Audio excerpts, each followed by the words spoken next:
இன்னைக்கு பாத்தீங்கன்னாக்கா அவர் வார்த்தையினாலே ஆகும். ஆமென். இன்னைக்கு 5வது நாளாக அவர் வார்த்தையினாலே ஆகும். சோ இன்னைக்கு காலையில நான் ஜெபித்து கொண்டிருக்கும் போது ஆண்டவர்கிட்ட கேட்டேன், ஆண்டவரே 4 நாள் சக்சஸ்ஃபுல்லா பேசிட்டீங்க, 5வது நாள் எனக்கு என்ன பண்ண போறேன்னு தெரியல, இன்னும் எதை வச்சு பேசினேன் சுவாமி? நான் பைபிளை வாசிச்சுட்டே இருக்கிறேன், அதுக்கு ஏத்த மாதிரி வார்த்தையை கர்த்தர் கொடுக்குறாரு. அப்போ உடனே என் மைண்ட் சொல்லுது, ஓகே அவர் வார்த்தையினாலே ஆகும் சொல்லும் போது ரொம்ப சந்தோஷமாயிடுச்சு எனக்கு. ஸோ இன்னைக்கு நம்ம அதை தான் பார்க்க போறோம். 5 நாட்கள். ஸோ சங்கீதம் 33 9வது அதிகாரத்துல அவர் சொல்ல ஆகும், அவர் கட்டளையிட நிற்கும். இன்னைக்கு நம்ம வார்த்தைக்கு தான் நம்ம இம்பார்ட்டன்ட் கொடுக்க போறோம். இந்த வார்த்தையினாலே என்ன நடக்குதுன்றதான் நம்ம பார்க்க போறோம். அவர் வார்த்தையிலே சிருஷ்டிப்பும் வல்லமையும் இருந்தது. அவருடைய வார்த்தையினால தான். ஆதியாகமம் 1வது அதிகாரம் நீங்க பார்த்தீங்கன்னாக்கா, தேவன் வெளிச்சம் உண்டாக கடவுது என்றார். வெளிச்சம் உண்டானது. உலகம் முழுவதும் அவருடைய வார்த்தையினாலே உருவாக்கப்பட்டது. ஸோ ஒரு வார்த்தை தான் சொல்றாரு, எல்லாமே நிறைவேறுது. இந்த செய்தியை நீங்க கடைசி வரைக்கும் நீங்க கேளுங்க, தயவு செய்து பாதியில விட்டுட்டு போயிடாதீங்க. எனக்கா இந்த வார்த்தை ஒருத்தருடைய வாழ்க்கையில எவ்வளவு பெரிய கிருபைகளையும் இரக்கத்தையும் ஆசீர்வாதத்தையும் கொண்டு வருகிறது என்று நம்ம பார்க்க போறோம். 2வது காரியம், எபிரேயர் 4வது அதிகாரம் 12வது வசனத்துல அழகா சொல்லுது, தேவனுடைய வார்த்தையானது ஜீவனும் வல்லமையும் உள்ளதாயும் இருபுறமும் கருக்குள்ள எந்த பட்டயத்துக்கும் கருக்குள்ளதாயும் ஆத்மாவையும் ஆவியையும் கணுக்களையும் ஊனையும் பிரிக்கத்தக்கதாக உருவ குத்துகிறதாயும் இருதயத்தின் நினைவுகளையும் யோசனைகளையும் வகையறுகிறதமாயும் இருக்கிறது. அப்பா, என்ன மாதிரி ஒரு வசனம் பாருங்க. அந்த வார்த்தையை தொடங்கி அதுக்குள்ள என்னன்னா இருக்குது, அது ஒரு பெரிய ஒரு 10 மெசேஜை உருவாக்கலாம் அதுல. அப்படிப்பட்ட ஒரு வார்த்தைகளை கொடுத்திருக்கிறார். கடைசியில நம்முடைய இருதயத்தின் நினைவுகளையும் யோசனைகளையும் வகையறுக்கிறதுமா இருக்கிறதா. அது போயிட்டு ரிசர்ச் பண்ணுது. அது என்ன, நமக்குள்ள என்ன சிந்தனை வச்சிருக்கிறோம், என்ன நினைவுகள் வச்சிருக்கிறோம் சொல்லிட்டு அப்படிப்பட்ட வார்த்தைகள் நம்மளுக்குள்ள கிரியை செய்து அந்த வார்த்தையை. 3வது காரியமாக பார்த்தீங்கன்னாக்கா, ஆசீர்வாதத்துக்கும் மற்றும் சுகத்தை பெற்றுக்கொள்வதற்குமான வார்த்தைகளை நம்ம வேதத்துல பார்க்கிறோம். சங்கீதம் 107 2வது வசனத்துல பார்த்தீங்கன்னாக்கா, அவர் தமது வசனத்தை அனுப்பி அவர்களை குணமாக்கி அவர்களை அழிவுக்கு தப்புவித்தார். சோ இது வார்த்தை, ஆண்டுடைய வார்த்தை. இந்த வார்த்தையை நம்ம பார்க்கும் போது கண்டிப்பாக இவ்வளவு பெரிய பிரயோஜனமா இருக்குது பாருங்க. இதெல்லாம் வச்சு நம்ம ஜெபம் பண்ணணும். இது சும்மா கேட்கறதுக்கு அல்ல. நம்ம டெய்லி நம்மளுடைய வாழ்க்கையில இந்த வார்த்தையில, ஆண்டவரே இந்த வார்த்தையை சொல்லியிருக்கிறீரு, இதை நீங்க செய்வீங்கல்ல அப்படின்னு சொல்லி நம்ம ஜெபிக்கணும். 4வது காரியம், நிலைத்திருக்கும் வார்த்தை. ஆமென். நிலைத்திருக்கும் வார்த்தை. மத்தேயு 24 35வது வசனம், வானமும் பூமியும் ஒழிந்து போகும், என் வார்த்தைகளோ ஒழிந்து போவதே இல்லை. ஒரு நாளுங்க, என்ன ஏஐ வரட்டும், என்ன ChatGPT வரட்டும், என்ன கூகுள் வரட்டும், என்ன வந்தாலும் இந்த வார்த்தைகள் ஒழிந்து போவதே இல்லை. ஆமென். அல்லேலூயா. கண்டிப்பா இந்த வார்த்தைகளை நம்ம ஏற்றுக்கொள்ளும் போது அவ்வளோ வல்லமை உண்டு. அவர் வார்த்தையினாலே நம்முடைய வாழ்வில அதிசயங்களையும் அற்புதங்களையும் செய்ய வல்லவராயிருக்கிறார். இப்போ நம்ம யோவான் திருப்பிக் கொள்வோம். என்னோடு கூட நீங்க திருப்பிக் கொள்ளுங்க. யோவான் எழுதின சுவிசேஷம் 1வது அதிகாரம் 1வது வசனத்திலிருந்து பார்ப்போமானால், அவ்வளோ தெளிவா எனக்கு இன்னைக்கு இதுதான், இந்த காலையில ஆண்டவர் இங்க இருந்து தான் எனக்கு இந்த டாபிக்கை கொடுத்தாரு. அதுல பாத்தீங்கன்னாக்கா, 1வது அதிகாரம் 1வது வசனம், ஆதியிலே வார்த்தை இருந்தது, அந்த வார்த்தை தேவனிடத்தில் இருந்தது, அந்த வார்த்தை தேவன இருந்தது. ரொம்ப தெளிவா இருக்குது. அந்த வார்த்தை தேவனிடத்தில் இருந்தது, ஆதியிலே வார்த்தை இருந்தது, அந்த வார்த்தை தேவனிடத்தில் இருந்தது, அந்த வார்த்தை தேவனாய் இருந்தது. 3மே அதுக்குள்ள அடங்கி இருக்கிறது. சோ அந்த வார்த்தை அது தேவனிடத்தில் இருந்தது, அது தேவனாய் இருந்தது. சோ நம்ம வார்த்தைன்னு சொல்லும் போது பைபிள் வார்த்தை சும்மா மாட்டிக்க கூடாது. சும்மா வீட்டுல எல்லாம் எல்லா வசனத்தையும் மாட்டிக்க கூடாது. சும்மானா நம்ம படிக்க கூடாது. அந்த வார்த்தையில தேவன் இருக்கிறாரு. அப்புறம் பாருங்க, அவர் தான் அந்த வார்த்தை. 2வது வசனத்துல அவர் ஆதியிலே தேவனோடு இருந்தார். 2வது வசனத்துல இருக்குது. அதுல பாத்தீங்கன்னாக்கா, அப்படியே வாஸ்து வந்தீங்கன்னாக்கா, அவர் ஆதியிலே தேவனோடு இருந்தார். 2வது வசனத்துல ரொம்ப தெளிவா இருக்குது. அவர் ஆதியிலே தேவனோடு இருந்தார். சோ வார்த்தை தேவனோடு இருந்தார், அவர் தான் தேவனு. இதெல்லாம் 3த்தையுமே சொல்லும் போது ரொம்ப அழகாக இருக்கிறது. 4வது வசனம் பார்த்தீங்கன்னாக்கா, அவருக்குள் ஜீவன் இருந்தது, வார்த்தை இருந்தது, தேவனோடு இருந்தது, தேவனா இருந்தது, அந்த தேவனுக்குள்ள ஜீவன் இருந்தது. சோ இந்த ஜீவன் நம்ம சொல்லும் போது, அவருக்குள்ள ஜீவன் இருந்தது என்று சொல்லும் போது, அந்த ஜீவன்னா இந்த வார்த்தைக்குள்ள உயிர் இருக்குது. நம்ம படிக்கிற ஒவ்வொரு வார்த்தைக்குள்ளேயும் உயிர் இருக்குது. அந்த உயிர், அந்த ஜீவன் இருக்குதுங்க. அதை நம்ம மறந்துடக்கூடாது. கண்டிப்பா சொல்றேன். அவருக்குள்ள ஜீவன் இருந்தது. அந்த ஜீவன் மனுஷருக்கு ஒளியா இருந்தது. எவ்வளோ பிரமாதமான வார்த்தை! இன்னைக்கு காலையில என்னுடைய டிவோஷன்ல நான் இதை படிக்கும் போது, அப்பா பரலோகத்தின் தேவனே உம்மை ஸ்தோத்தரிக்கிறேன் ஆண்டவரே. எவ்வளோ ஆண்டவர் இன்னைக்கு ஃபுல்லா என்ன டிஸ்டர்ப் பண்ணிக்கிட்டே இருந்தார் ஆண்டவர் இந்த வார்த்தையின் மூலமாக. ஏன்னா அந்த வார்த்தையின் மூலமா அது தேவனோடு இருந்தது, அது தேவனா இருந்தது, அந்த தேவனுக்குள்ள ஜீவன் இருந்தது. அந்த ஜீவன் ஒளியா இருந்துதான். எவ்வளோ அர்த்தமுள்ள வார்த்தை! அப்போ நம்ம எவ்வளோ இதுக்கு இம்பார்ட்டன்ஸ் கொடுக்கணுன்றத மறந்துடாதீங்க. நம்ம வாழ்க்கையில ஆண்டவருடைய வார்த்தைக்கு ரொம்ப முக்கியத்துவம் கொடுக்கணும். எனக்கு நல்ல ஞாபகம் இருக்குது. எங்க வீட்டுல எல்லாம் பாத்தீங்கன்னாக்கா, எங்க அப்பா வீடு ஃபுல்லா பெரிய ஒரு குவார்டர்ஸ்ல சொன்னாங்க. வீடு ஃபுல்லா வசனத்தை தான் மாட்டி வச்சிருப்பாரு. எல்லாரும் உள்ள நுழைஞ்ச உடனே பாத்தீங்கன்னாக்கா, என்ன இவ்வளோ வசனங்கள் இருக்குதுன்னு அப்படி கேட்பாங்க. அந்த வசனத்துக்குள்ள சிலுவை மாதிரி போட்டு வைப்பாரு. அங்க அங்க அங்க அங்க அங்க அந்த பழக்கம் எங்களுக்கும் இருக்குது. எங்க வீட்டுல வந்தாலும் ஃபுல்லா வசனத்தை மாட்டி வைப்போம் நாங்க. சோ அந்த மாதிரி வசனங்களை மாட்டி வைத்தாலே பிசாசு ஆட்டோமேட்டிக்கா வெளியில ஓடிடுவோம். இந்த வீட்டுக்குள்ள வார்த்தை இருக்குது, இந்த வீட்டுக்குள்ள வார்த்தை இருக்குது. சோ அந்த வீட்டுக்குள்ள வார்த்தை இருக்குதுன்னா அதுக்குள்ள ஜீவன் இருக்குது. நம்ம சும்மா மாட்டல. அந்த வசனத்தை படிக்கும் போதெல்லாம் நம்மளுக்குள்ள ஒரு சந்தோஷம், நம்மளுக்குள்ள கத்த செய்வார். இதோ புதிய காரியத்தை செய்கிறேன் மாட்டி வச்சுக்கிறோம்னாக்கா, அதை படிக்கும் போதெல்லாம் ஆண்டவர் புதிய காரியத்தை செய்ய போகிறார்ல அப்படின்ற ஒரு சந்தோஷம் நமக்குள்ள இருக்கும். சோ 5வது வசனத்துல பார்க்கலாம், அந்த ஒளி இருளிலே பிரகாசிக்கிறது. இதுக்குதான் இந்த வார்த்தையே, இதுக்குதான் இந்த தேவனே, இதுக்குதான் இந்த ஜீவனே, இதுக்குதான் இந்த ஒளியே. அந்த ஒளி எங்க பிரகாசிதான்? இருளுல. சோ வார்த்தை இருக்கிற இடத்துல ஒளி கண்டிப்பா இருக்குது. அந்த ஒளி இருக்கிற இடத்துல இருளுக்கு அங்க இடம் இல்லை. அடுத்தது வாசிக்கலாம் வாங்க. அது ஒளி இருளிலே பிரகாசித்தது, இருளானது அதை பற்றி கொள்ளவில்லை. இதுதான் அர்த்தமே. இருளானது அதை பற்றி கொள்ளவில்லை. சோ ஆண்டவருடைய வார்த்தைக்கு இத்தனை ஒரு ஒரு டெஃபினேஷன் நம்ம பார்க்கும்போது அவ்வளவு சந்தோஷமா இருக்குது. ஆண்டவரே, காலையில நம்ம எதுக்கு சொல்றாங்க? காலையில பைபிளை வாசிங்க, நைட்ல பைபிளை வாசித்து தூக்குங்க, பைபிளை ஏந்திட்டு போங்க, பைபிளை தூக்கி சுமந்து கொள்ளுங்க, பைபிள் உங்களை சுமந்து கொள்ளுங்க. ஏன் சொல்றாங்க? அது தேவனோடு இருந்தது. அந்த வார்த்தை அது தேவனா இருந்தது, அது ஒளியா இருந்தது. அந்த ஒளி அதுக்குள்ள ஜீவன் இருந்தது. அந்த ஜீவனுக்குள்ள ஒரு ஒளி இருந்தது. அந்த ஒளிதான் இருளை அது பற்றி கொள்ளவே இல்லையா. இருள் ஜெயிக்க முடியாதுங்க அந்த ஒளி எதிர்க்க. கண்டிப்பா நான் சொல்றேன், இன்னைக்கு யார் குடும்பத்துல யார் வீடுகளில இருள் இருக்கிறதோ வார்த்தையை உள்ள வைங்க, வீட்டுக்குள்ள வைங்க. வார்த்தையை வீட்டுக்குள்ள வைத்தாலே ஆட்டோமேட்டிக்கா எல்லா இருளும், சுகவீனம் என்ற இருள்கள், போராட்டம் என்ற இருள்கள், கடன் பிரச்சனை என்ற இருள்கள், சண்டை என்ற இருள்கள் எல்லாமே ஓடி போகும். கண்டிப்பா நான் அதுக்குதான் அடிக்கடி சொல்லுவேன், வீட்டுல குடும்ப ஜெபம் பண்ணுங்க, வார்த்தைக்கு பிசாசு நடுங்குவான். சோ இந்த இடத்துல இத்தனையும் சேர்த்துதான் வார்த்தையை உருவாக்கி இன்னைக்கு நமக்கு கொடுத்திருக்கிறார் ஆண்டவர். வார்த்தையினாலே ஆகும். ஆமென். எல்லாமே ஆகும். சும்மா சொல்ல முடியாது. அதுக்குள்ள இத்தனை கிரியைகள் இருக்குது, அதுக்குள்ள இத்தனை வார்த்தைகள் இருக்குது. இந்த ஒளிதான் இந்த உலகத்துல பிரகாசிக்கிற ஒளியாய் மெய்யான 9வது வசனத்துல, உலகத்திலே வந்த எந்த மனுஷனும் பிரகாசிப்பிக்கிற ஒளியே அந்த மெய்யான ஒளி. ஆமென். அந்த மெய்யான ஒளி, அந்த ஒளிக்குள்ள ஜீவன் இருந்தது, அந்த வார்த்தைக்குள்ள ஜீவன் இருந்தது, அந்த வார்த்தைக்குள்ள ஒளி இருந்தது. அதுதான் தேவனாய் இருந்தது. பிரியமானவர்களே, வார்த்தையை பத்தி பேசுறதுக்காக இத்தனை டெஃபினேஷனை கொண்டு வந்தாலும் இதுக்கப்புறம் பாருங்க ஒரு சில காரியங்களை நம்ம பார்க்க போறோம். அதாவது ஆண்டவராகிய இயேசு கிறிஸ்து இந்த உலகத்துல எப்படி அவருடைய வார்த்தையினால என்னென்ன செஞ்சாரு, என்னென்ன காரியங்களை செஞ்சார், ஃபியூ ரொம்ப கொஞ்சம் தான் நம்ம பார்க்க போறோம். என்னோடு கூட இருந்து கண்டிப்பாக நீங்க இதை ஏற்றுக்கொள்ளுங்க. நம்பர் 1, ஆண்டருடைய முதல் அற்புதமே என்னன்னாக்கா வார்த்தையினால. அதாவது யோவான் 2வது அதிகாரத்துல நீங்க பார்த்தோம்னாக்கா வார்த்தையினால அவர் என்ன பண்றாரு, அந்த வசனத்தை சொல்றாரு. 2வது அதிகாரம் 7வது வசனத்துல ரொம்ப அழகா அவர் கொண்டு போறாரு. அந்த இடத்துல முதல் மரியாள் போய் சொல்றாங்க, அங்க திராட்சை ரசம் ஆயிடுச்சு. சீஷர்கள் போய் மரியாள்கிட்ட சொன்ன உடனே அவர் என்ன சொல்றாரு, அதைப்படி செய்யுங்கள்ன்றாங்க. ஆனா இயேசு கிறிஸ்து முதல் அற்புதமே அவர் செய்யறாரு. என்ன சொல்றாருனாக்கா, இயேசு வேலைக்காரரை நோக்கி ஜாடிகளிலே தண்ணீரை நிரப்புங்கள் என்றார். அவர்கள் அதை நிரப்பினார்கள். அவ்வளவுதான், ஜாடியில தண்ணியை நிரப்புங்க.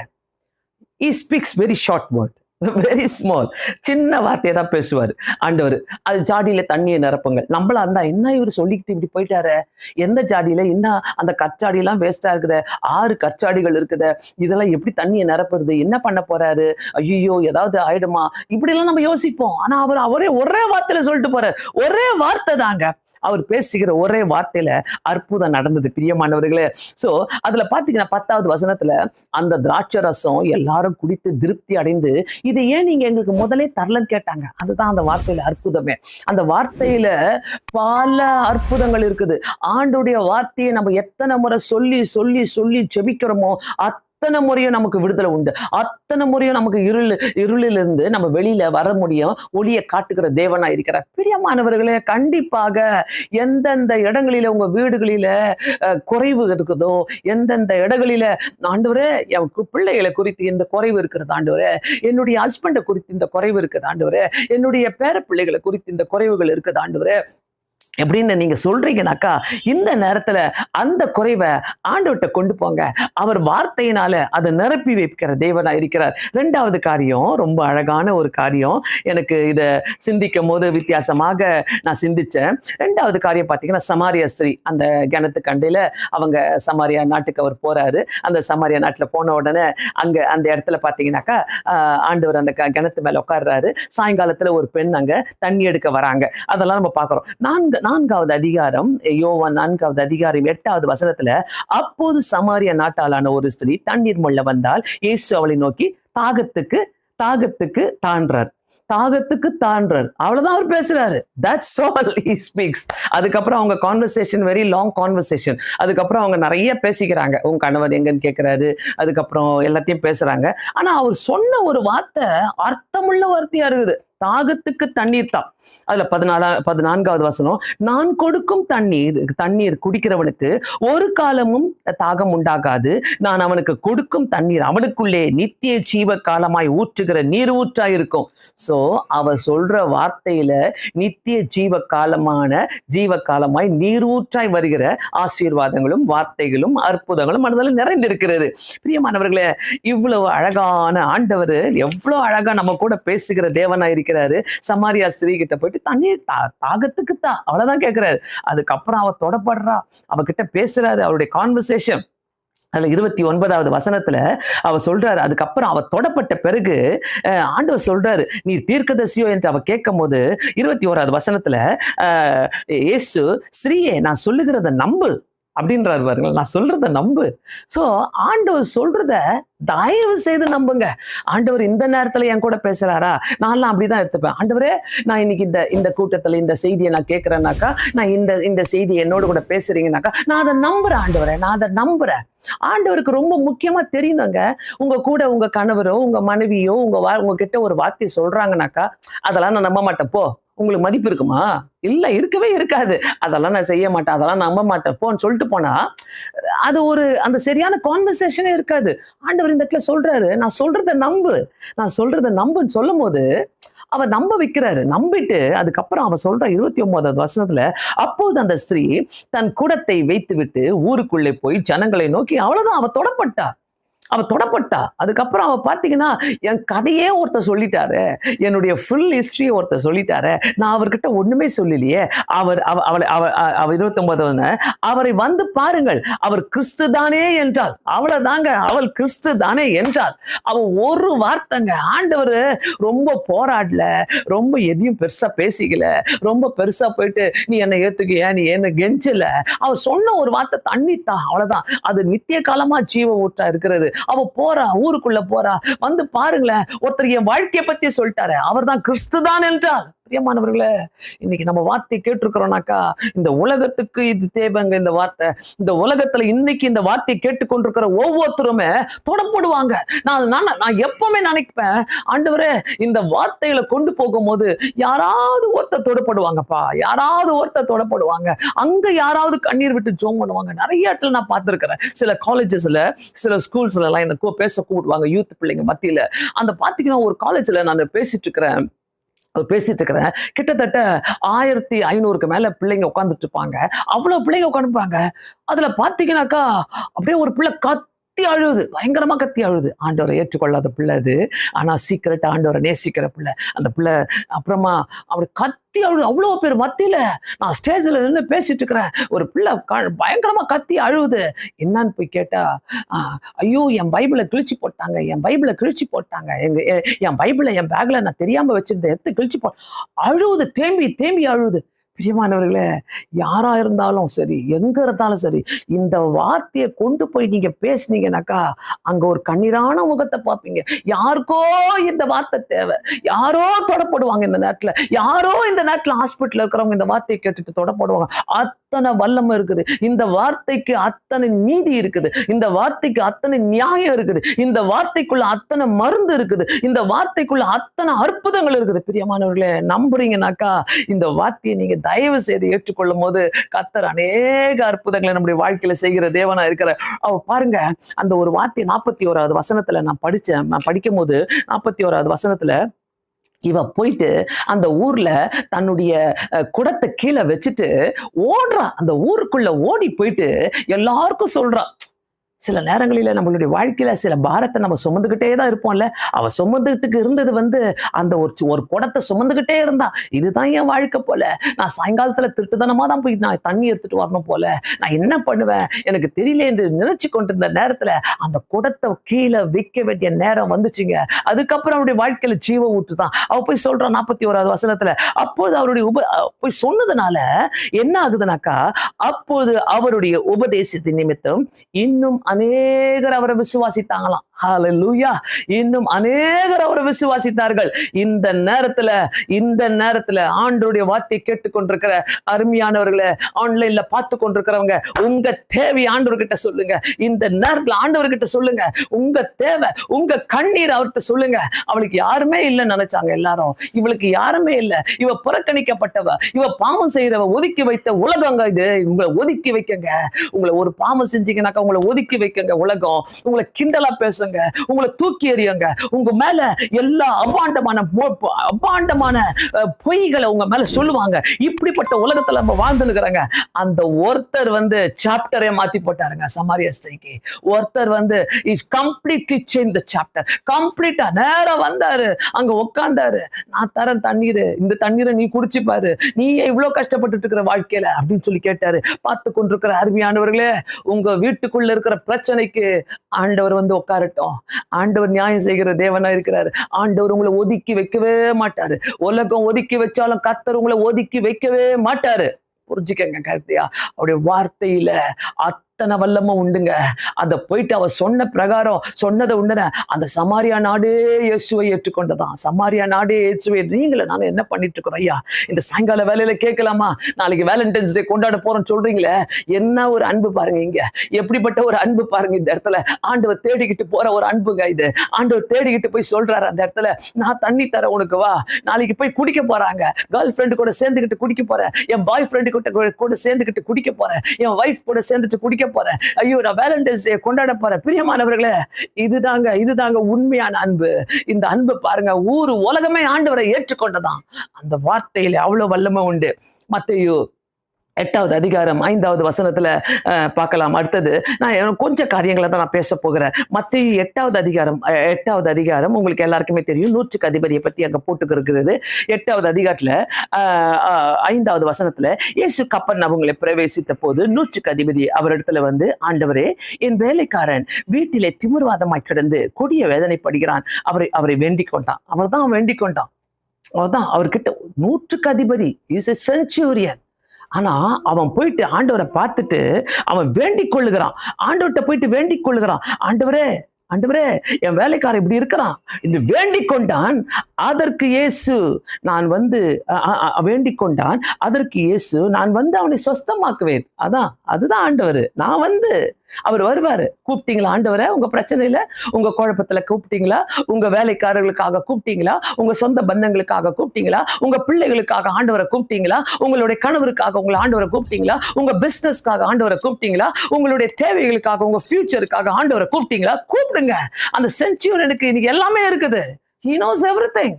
அவன் கொண்டு போயிட்டு பணத்தை செலவழிச்சு அவனுக்கு ஏதாவது ஒரு சுகத்தை வாங்கி தர முடியும். பட் ஆண்டவர் கப்பர்நகூமுக்கு வந்திருக்கிறான் தெரிஞ்ச உடனே அவன் அங்க போயிட்டு என்ன பண்றான்? அவர்கிட்ட போயிட்டு என் வேலைக்காரன் இப்படி இருக்கிறான் ஆண்டவர்ன்னு சொல்லி வேண்டிக் கொண்டான். பிரியமானவர்களே, தயவு செய்து ஆண்டவர்கிட்ட வேண்டிக் கொள்ளுங்க. உங்க தேவைகளுக்காக கண்டிப்பா கர்த்தரிடத்துல வேண்டிக் கொள்ளுங்க. கர்த்தர் அதை பார்த்து கொண்டிருக்கிற தேவனா இருக்கு. ஆனா அங்க பாருங்க, வேண்டிக் கொண்ட போது அதற்கு இயேசு, நான் வந்து சுகமாக்குவேன். 100க்கு அதிபதி பிரதியுத்தரமாக, ஆண்டவரே, நீர் என் வீட்டுக்குள் பிரவேசிக்க நான் பாத்திரமல்ல, ஒரு வார்த்தை மட்டும் சொல்லும், ஒரு வார்த்தை மட்டும் சொல்லும், ஒரு வார்த்தை. இன்னைக்கு நிறைய பேருக்கு இந்த ஒரு வார்த்தை தேவையில்ல. உங்க குடும்பத்துல நிறைய பேருக்கு தேவையில்ல. இன்னைக்கு கண்ணீரும் கவலையும் கஷ்டமும், நிறைய பேருடைய வாழ்க்கையில துன்பமும், ஐயோ நான் ஏன் இப்படி இருக்கிறேன், ஐயோ ஐயோ போமி ஆண்டவரே, நான் இவ்வளோ நமக்கு செல்ஃப் பிட்டி பார்த்துக்கிட்டு, ஐயோ நான் இப்படி இருக்கிறேனே, என் லைஃப் இப்படி ஆயிடுச்சு, என் படிப்பு இப்படி ஆயிடுச்சு, என்னுடைய வேலை இப்படி ஆயிடுச்சு, என்னுடைய பிஸ்னஸ் இப்படி ஆயிடுச்சு என்று நினைக்கும் போது ஆண்டவர்கிட்ட அவர் வந்து கேட்கிறாரு, 100க்கு அதிபதிங்க, 100க்கு அதிபதி. ஒருவனை வா என்றால் வருவான், ஒருத்தனை போ என்றால் போவான். இவங்க மத்தியில அவர் கேட்கிறார் ஆண்டவர்கிட்ட வந்து கையை கட்டிக்கிட்டு, நீர் ஒரு வார்த்தை சொல்லும் அப்பா, நீர் ஒரு வார்த்தை சொல்லும் ஆண்டவரே. இந்த ஹம்பிள்னஸ், இந்த தாழ்மை இன்னைக்கு நமக்கு ரொம்ப தேவைப்படுது. குடும்பமா ஆண்டவர்கிட்ட உட்காருங்க, குடும்பமா ஆண்டவர்கிட்ட உட்காருங்க. ஒருத்தர் மேல ஆவி இருக்குதுனாக்கா, ஒருத்தர் மேல அபிஷேகம் ஆண்டவர் போட்டிருக்கிறானாக்கா, அந்த அபிஷேகம் எல்லாரையும் தொடும். In the name of Jesus. எல்லாரையும் தொட்டு ஆண்டவர் எல்லாரையும் தொட வல்லவரை. வீட்டுக்குள்ளே ஒரு சுவிசேஷம் நடக்குங்க, வீட்டுக்குள்ள ஒரு சுவிசேஷம் நடக்கணுங்க. வீட்டுக்குள்ள யார் ஆண்டவரை ஏத்துக்கிட்டு இருக்கிறீங்களோ அந்த சுவிசேஷம் அங்க நடக்கணுங்க. அங்க போயிட்டு நீர் ஒரு வார்த்தை சொல்லும் ஆண்டவரேன்னு கேட்கிறாரு. அந்த வார்த்தை, ஒரு வார்த்தை சொல்லும். அந்த ஒரு வார்த்தை இன்னைக்கு நிறைய பேர் வெயிட் பண்ணிட்டு இருக்கிறீங்க. நிறைய பேர் ஹாஸ்பிட்டல் இருக்கிறவங்க இன்னைக்கு வெயிட் பண்ணிட்டு இருக்கிறீங்க. இன்னைக்கு நிறைய கப்பல்ஸ் வெயிட் பண்ணிட்டு இருக்கிறீங்க. அந்த ஒரு வார்த்தை சொல்லும்ட்டாரு. அந்த ஆண்டவர்கிட்ட கேளுங்க, ஆண்டவரே ஒரு வார்த்தை சொல்லுங்கப்பா. அடுத்தது நான்காவதாக அடுத்தது ரொம்ப ரொம்ப பிடிக்கும். யோவான் அந்த சுவிசேஷம் 11வது அதிகாரம் 11வது அதிகாரத்துல எல்லாருக்குமே தெரியும், லாசரு இறந்துட்டாரு. ஆண்டவர் அந்த 3 நாள் கழிச்சு அந்த வீட்டுக்கு போறாரு, 4 நாள் கழிச்சு அந்த வீட்டுக்கு போறாரு. அப்போ மார்த்தா மரியா சொல்றாங்க, அவனை புதைச்சி 4 நாள் ஆயிடுச்சு. ஆண்டவர் அதை பத்தி கேரே பண்ணல. 4 நாள் ஆனா, 1 வாரம் ஆனா என்ன, அவனை புதைச்சி 1 மாசம் ஆனா என்ன, எனக்கு என்ன, எனக்கு இப்பதான் நேரம் கிடைச்சு நான் வந்திருக்கிறேன். ஆண்டவர் வருகிற நேரத்துல வந்து அந்த இடத்துல பாருங்க, 43வது வசனத்துல ஒரே வார்த்தை சொல்றாரு. இவைகளை சொன்ன பின்பு லாசரு, வெளியே வா, வெளியே வா. That's all, that's it. வெளியே வா. Very short word, sweet word, strong word. அதனால வெளியே வா. இன்னைக்கு உங்க குடும்பத்துக்குள்ள இந்த வார்த்தைகள் தேவை. உங்க வாழ்க்கைக்குள்ள இன்னைக்கு வார்த்தை தேவை. பாவத்துக்குள்ள உள்ள பூந்துக்கிட்டு, சமாதானம் இல்லாம குடியில பூந்துக்கிட்டு, போதைப் பொருட்குள்ள பூந்துக்கிட்டு, சண்டைக்குள்ள இருந்துகிட்டு, வீட்டுக்குள்ள சமாதானம் இல்லாம இருந்துகிட்டு, வெளியில ஒரு வேஷம் போட்டுக்கிட்டு, உள்ளுக்குள்ள ஒரு வேஷம் போட்டுக்கிட்டு சுற்றிட்டு இருக்கிறீங்கனாக்கா, கர்த்தர் சொல்ற ஒரு வார்த்தை, நீ வெளியே வா, நீ வெளியே வா, நீ வெளியே வா. கண்டிப்பாக இது ரொம்ப தேவை. தயவு செய்து ஆண்டோடைய அன்பு வித்தியாசமான அன்புங்க. அந்த அன்புக்கு நம்ம அர்ப்பணிக்கலாம். இன்னைக்கு இந்த வார்த்தையை கேட்டுக்கொண்டிருக்கிறீங்கன்னா, இந்த வார்த்தை உங்களுக்குள்ள கிரியை செய்யட்டும், அநேகருக்குள்ள கிரியை செய்யட்டும். இந்த வார்த்தையில வல்லமை உண்டு, இந்த வார்த்தையில வல்லமை உண்டு. வியாதியா இருக்கிறீங்கன்னாக்கா தொட்டு ஜெபம், ஆண்டவரே நீ சுகமளிக்க வல்லவர் ஐயா, இத்தனை சுகத்தை கொடுத்த ஒரு வார்த்தை சொல்லும் கர்த்தாவேன்னு சொல்லி கேளுங்க. ஆண்டவர் நம்மளுடைய வாழ்க்கையை, நம்ம குடும்பங்களை கண்டிப்பா மாற்ற வல்லவரா இருக்கிற வார்த்தையை விசுவாசிக்கும் போது, விசுவாசம் நம்மளுக்குள்ள அதை நம்பணும். ஆண்டவர் செய்ய வல்லவர் என்பதை நம்பணும். நாம் அனைவருமே கண்களை மூடி ஜெபிக்கலாமா இந்த